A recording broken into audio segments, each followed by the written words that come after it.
Eu acho que foi a questão de probabilidade mais difícil da prova. Ponto. Exclamação. Ela contou praticamente nenhum ponto, né? Se eu não me engano, essa questão ela foi anulada pelo TRI, né, no ano que ela teve. Não que ela estava errada, tá? Ela estava 100% correta, só que ela não pontuou, né? Porque ela foi considerada assim, uma questão que foi difícil distinguir quem estava indo bem na prova, quem não estava indo bem pela questão da coerência, né? E porque era uma questão que eu não consigo distinguir muito bem. Então, assim, se você acertasse ou não essa questão, ela valeria 0 pontos, né? Então ela foi anulada pelo TRI. Então é uma questãozinha que realmente foi um pouco complicada, né, assim, na hora da prova, e realmente foi uma questãozinha difícil. Mas é uma questão muito boa de probabilidade que trabalha com a ideia de eventos permutáveis. Eu vou ler ela aqui com você. Ele fala que a World Series é a decisão do campeonato norte-americano de beisebol.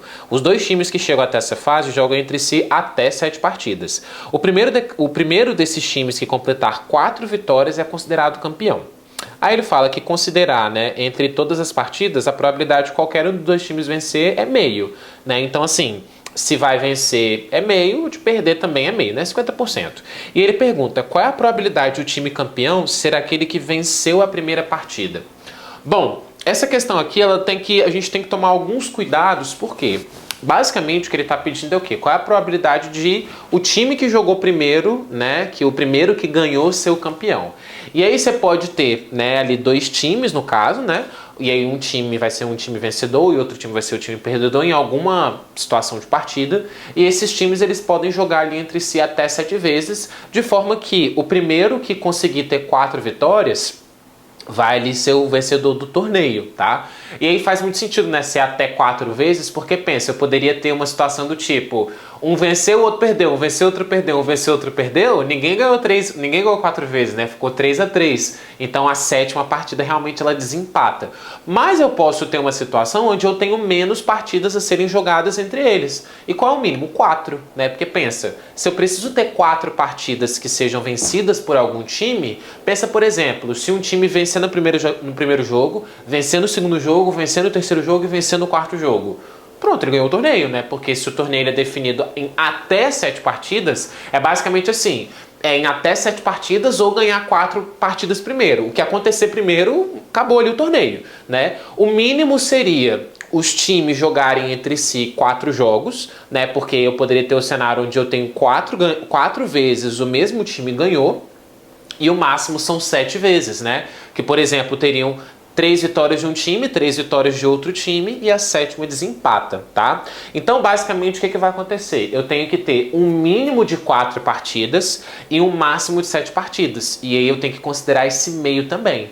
E aí, por que essa questão ela se torna um pouco mais difícil? Porque eu tenho que dividir em alguns cenários, que basicamente quais são? Eu tenho que pensar assim, qual é a probabilidade do time que venceu na primeira, ele ganhe também as próximas 3? Qual é a probabilidade do time que venceu na primeira ganhe 3 depois, né? Entre 5 jogos, 6 jogos e 7 jogos. Então a gente tem que primeiro pensar nas diferentes possibilidades de estruturar essas vitórias e derrotas ali dos times, tá? E eu vou fazer isso no primeiro momento para a gente poder visualizar um pouco melhor. Tendo em vista que o mínimo de jogos são 4 e o máximo de jogos são 7, então teoricamente eu tenho 4 tipos de estruturas, que são referentes a 4 jogos é uma, 5 jogos outra, 6 jogos outra, 6 jogos outra, tá? E o que é importante que a gente tem em mente? Que o que ele pediu é a probabilidade de o time campeão ser o que venceu a primeira partida. Então, já que eu já sei que eu quero que o primeiro que venceu seja o campeão do torneio, eu já vou falar que o primeiro jogo foi a vitória ali daquele time, tá bom? Então, o que eu vou fazer vai ser o seguinte, eu vou levar em consideração para algum time específico, e tanto faz qual que seja um time A, um time B, enfim, mas eu sei que eu vou pro time que eu quero analisar, ele venceu a primeira partida, tá bom? Então, eu vou dividir aqui em alguns cenários. Qual o primeiro cenário? 4 jogos. 4 jogos. O que vai acontecer? O primeiro jogo foi vencido por esse time. Que time é esse? Não interessa. O que importa é que foi vencido por esse time. Então ele venceu. Como que o torneio acaba com 4 jogos? Se esse mesmo time que venceu a primeira partida, ele vence as outras partidas também, tá bom? Então aqui eu vou colocar partida 1, 2, 3 e 4. Esse time que venceu a primeira tem que vencer as outras 3 também, tá? Por quê? Se ele vencer essas outras 3, acabou o torneio, foi declarado campeão. Esse é um cenário. Eu vou me preocupar primeiro só nessas estruturas e aí depois eu calculo as probabilidades, tá? O mais importante aqui é estruturar o problema primeiro. Beleza, isso aqui é se fossem 4 jogos. Se fossem 5 jogos, né? Porque eu posso ter esse cenário aqui. Então, ó, veja que isso aqui são cenários onde vai acontecer uma coisa, ou outra, ou outra, ou outra. Lá no final eu vou precisar somar essas probabilidades, tá? Então aqui, ó, 4 jogos ou 5 jogos. O que que tem que acontecer? E aí presta atenção que aqui tá o pulo do gato, tá? Como que o torneio ele vai ter que ser desenvolvido em 5 jogos? Ele vai vencer na primeira. E o time, né? O primeiro time que ganhou, né? Vai continuar vencendo ali outras. E ele tem que vencer outros 3 jogos, né? Porque se ele vai ganhar 4 jogos, né? Para poder vencer o torneio, então ele tem que ganhar mais 3 jogos. Só que ele não pode ganhar mais 3 jogos de qualquer maneira. Se o jogo ele vai terminar, se essa disputa ela vai terminar com 5 jogos. Teoricamente, o que tem que acontecer? Ela termina se o time que ganhou o primeiro jogo, ele ganha o último. Porque se acontecesse de ele vencer antes, poderia ter 4 jogos. Pensa assim, porque você poderia pensar, né? Poxa, vai vencer o primeiro, vai vencer o segundo, vai vencer o terceiro, vai vencer o quarto e vai perder no último. Não faz muito sentido essa construção, porque pensa, vou até desenhar aqui, ó. Venceu, venceu, venceu, venceu e perdeu. O D vai ser de derrota, tá? Essa estrutura que ela não faz sentido para acontecer em 5 jogos, por quê? Porque se ele vencesse dessa maneira, não faria sentido existir esse 5º jogo, né? Porque ele acabaria no 4º jogo. Então o que eu tenho que garantir? Que essa derrota, ela não aconteça no 5º jogo. Essa derrota, ela tem que acontecer em algum desses outros jogos aqui. Pode ser no 2º, no 3º ou até mesmo no 4º, tá bom? Mas não pode acontecer no 2º. Então é aqui que entra o pulo do gato nessa questão. Aqui eu tenho que garantir que para haver 5 jogos, esse time que venceu a primeira vai vencer a 5ª rodada, vai vencer o 5º jogo, e ele vai perder alguma dessas 3 intermediárias. Presta atenção nisso, tá? Ele vai perder alguma dentre essas, né? Então o que ele vai ter que ter? Ele vai ter que ter uma derrota, uma vitória e uma vitória. Só que isso daqui, ó, isso aqui é onde que entra, que acho que é a parte mais difícil, uma das partes mais difíceis da questão. Você não necessariamente precisa ter isso nessa ordem. Veja que aqui, ó, só para a legenda ficar um pouco melhor, o que eu escrevi de V é vitória e o que eu escrevi de D é derrota, tá? Perceba comigo, ele não necessariamente precisa ter uma derrota na 2ª rodada. Ele pode ter uma derrota na 3ª rodada ou até mesmo na 4ª, né? Ele não pode ter uma derrota na 5ª, ele tem que ganhar na 5ª. Mas perceba que esse D, esse V, eles podem trocar de lugar aqui entre eles, né?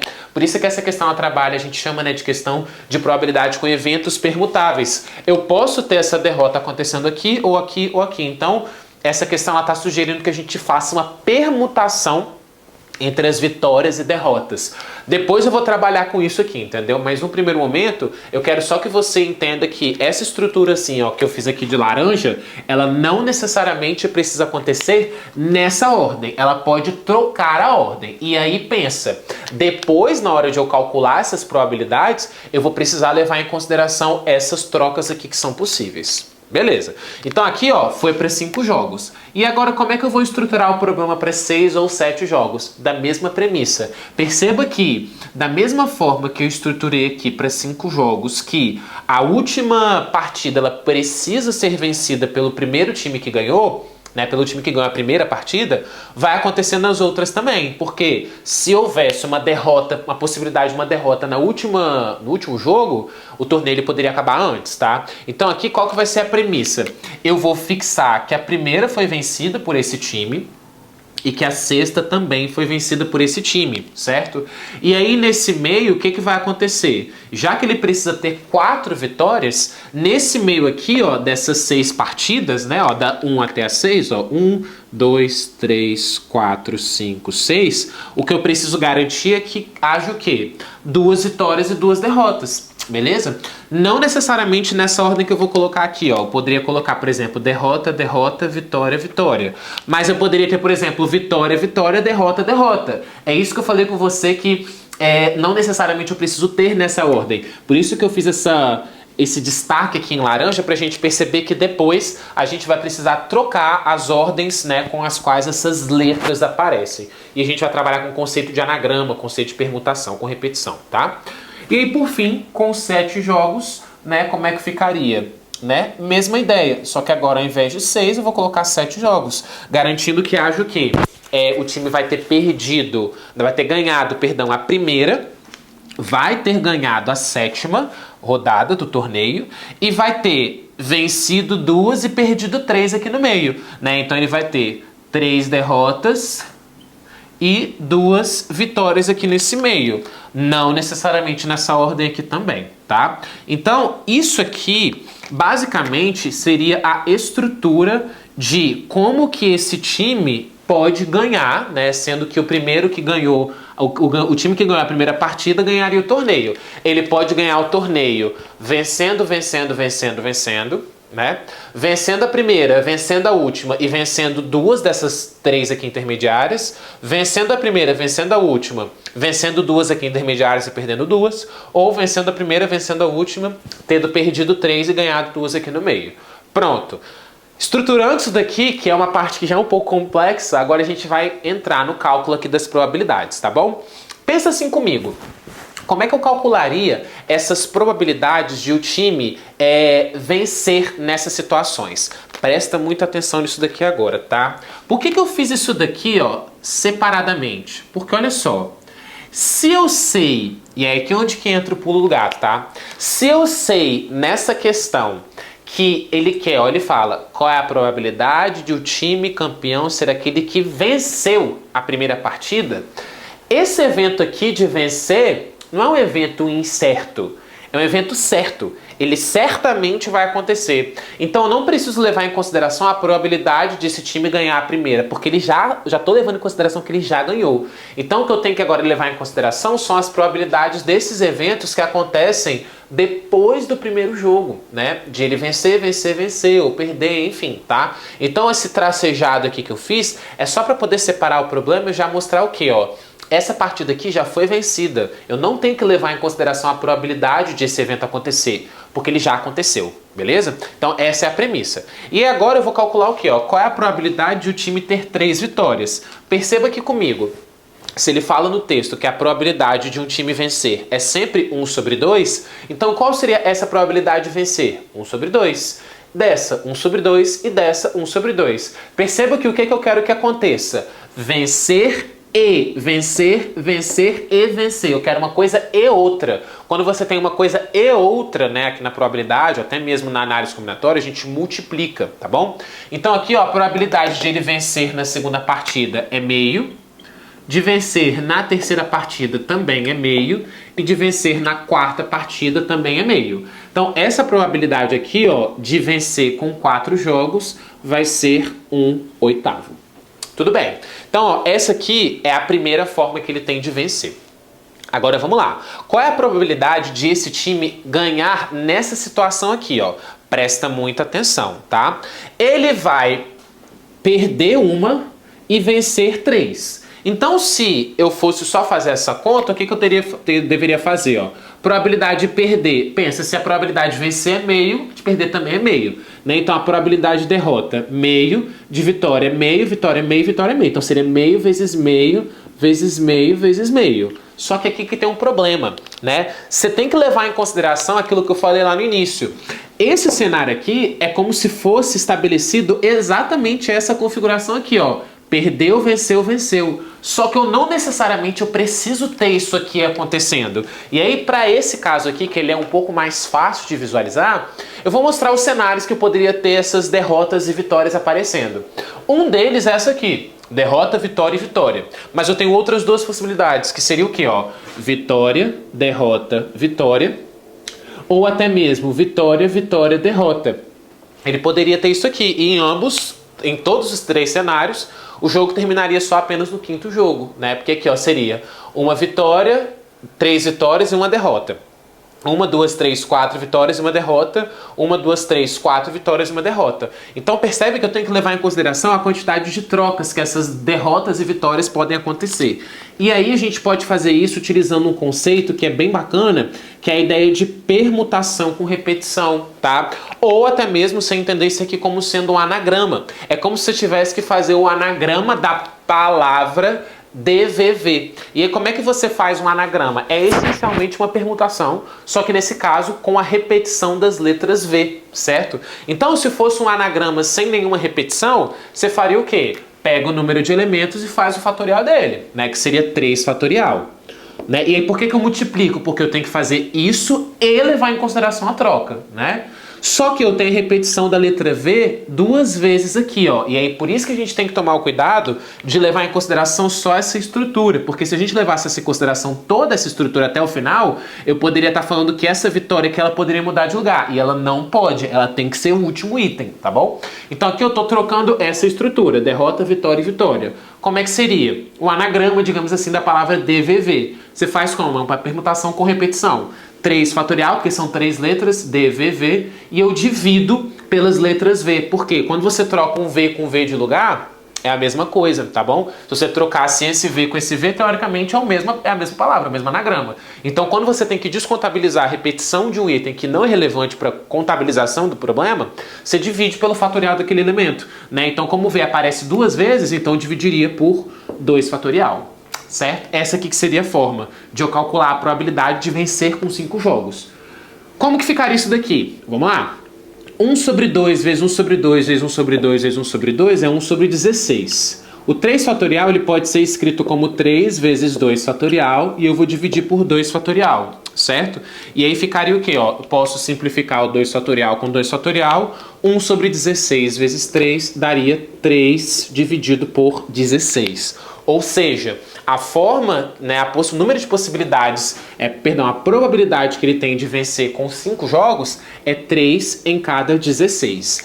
Agora o que eu vou fazer? A mesma premissa que eu trabalhei aqui, eu vou trabalhar para a ideia de 6 jogos e 7 jogos, tá?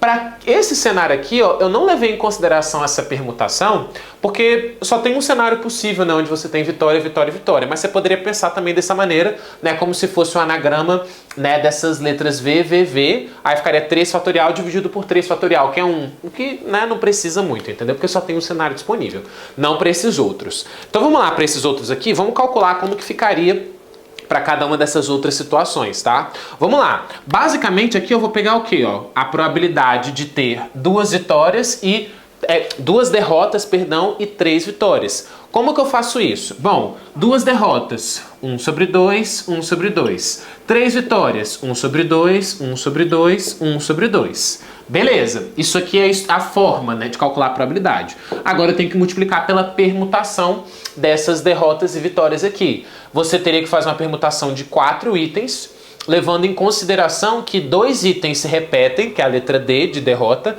e 2 itens também se repetem, que é a letra V de vitória. Então ficaria vezes 4 fatorial dividido por 2 fatorial, 2 fatorial, certo? E aí ficaria bem assim, ó. 2 vezes 2 vezes 2.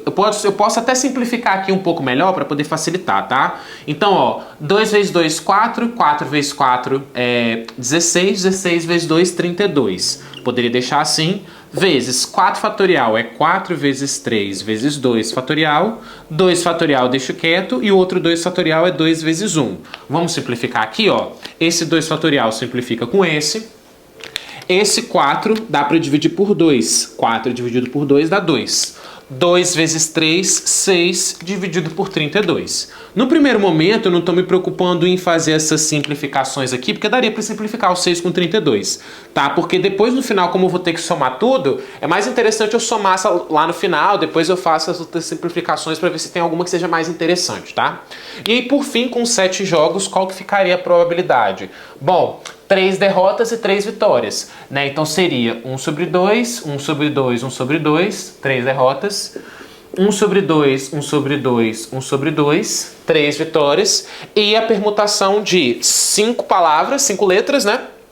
Que é D, D, D, V, V, e descontabilizar 3 letras repetidas, são 3 derrotas, e 2 letras repetidas, que são 2 vitórias. Então seria 5 fatorial dividido por 3 fatorial, né, que é a repetição da letra D, e 2 fatorial, que é a repetição da letra V, tá? Então, ó, o que que eu poderia fazer aqui, ó?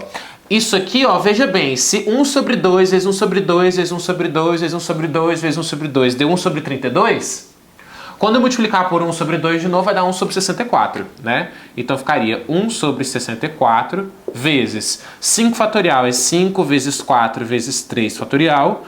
O 3 fatorial vou permanecer intacto. 2 fatorial é 2 vezes 1, tá? Então 3 fatorial simplifica com 3 fatorial. 4 dá para poder dividir por 2, dando 2. 5 vezes 2 é 10. 10 dividido por 64. Ufa!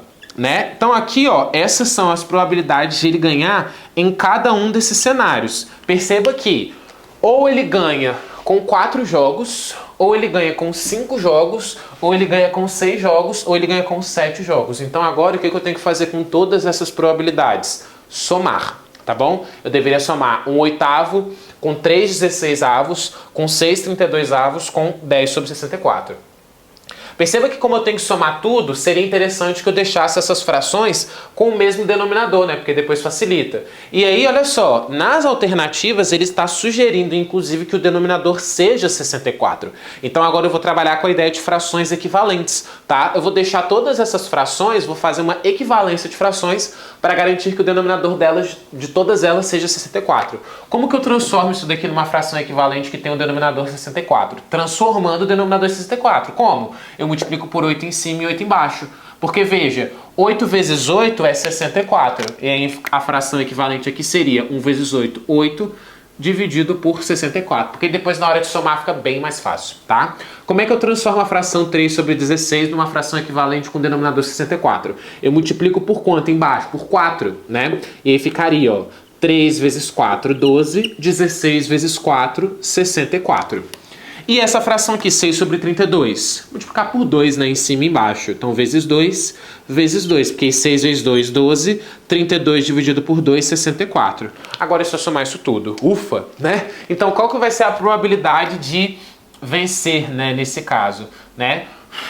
Probabilidade de vencer aqui, o torneio, né, nessa situação, vai ser 8 sobre 64, 8 sobre 64, mais 12 sobre 64, mais 12 sobre 64, mais 10 dividido por 64. Quando você faz essas continhas, o que você encontra? Ó, 64 eu mantenho no denominador e eu somo todos os outros numeradores, né? 12 com 8, 20, 20 com 10, 30, 30 com 12, 42. Então a probabilidade de o time que venceu a primeira partida ganhar esse torneio é 42 dividido por 64, que você acha aí na letra C, tá? Numa questão que é bem complexa, tá? Essa questão é difícil mesmo, tá bom? Ela é questão chapa quente, tá? Questãozinha, né, complicada, mas é uma questão que trabalha muito essa ideia de eventos permutáveis. De modo geral, essas questões que você precisa fazer uma permutação ali dos elementos, né, das possibilidades entre si, elas tendem a ser questõezinhas um pouco mais difíceis, tá bom? Essa foi uma questãozinha, talvez acho que uma das mais difíceis assim de probabilidade que já apareceu na prova, uma questãozinha bem chapa quente, mas que você consegue achar a resposta aí na letra C.